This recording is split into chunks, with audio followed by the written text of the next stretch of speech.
Man tai pirmoji savaitė Juventus komanda eina į pabaigą, kaip jautiesi? Ką, jaučiuosi neblogai, sportuojam. Kuo toliau, kiekvieną dieną treniruotės vis labiau intensyvėja, krūviai didėja, bet kol kas viskas gerai. Ar anksčiau kada nors buvo tekę susidurti su dideliais fiziniais krūviais?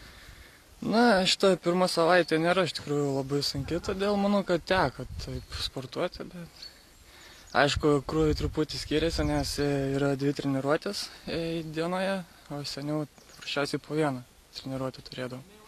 Ar jau spėjai pajusti tą profesionaliosios komandos pusę, kažko skiriasi nuo to, kas buvo anksčiau, neskaitant tų fizinių krūvių? Gyvenimas, bendravimas?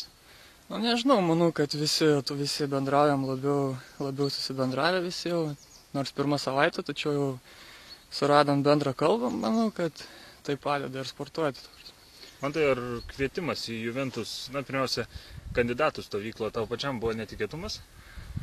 Na, nežinau, iš tikrųjų, turbūt daugelio svajonė yra, kad jis būtų pakviestas bent jau į kandidatų šitą stovyklą, kuri buvo paprasčiausiai visą laiką sportavau, žaidžiau ten ir aišku, giliai tikėjausi kažkada to kvietimo ir sulaukiau.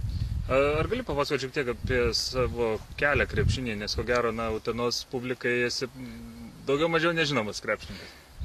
Na, pradėjau sportuoti Utenoje pas trenerę Sinilgą Burtasevičiūtę. Tada baigęs Utenoje įstojau į Vilnių, į Vilniaus pedagoginį universitetą ir ten toliau sportavau, žaidžiau universiteto komandoje, studentų lygoje, taip pat miesto krepšinio lygoje. Taip, iki praeito sezono ir žaidžiau. Ar gali papasakoti šiek tiek apie savo stipriasias pusės, ką mėgsta aikštelėje, nes teko skaityti, kad žaidėjai sunkiuoju krašto puolėju, čia ko gero teks keisti amplua.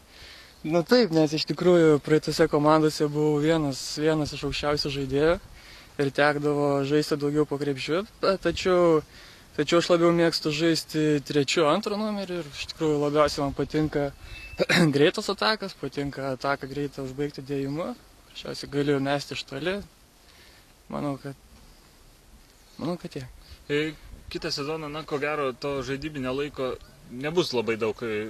Ar esi savo kažkokius tikslus įsikėlęs, ko tikėsi pats iš kito sezono?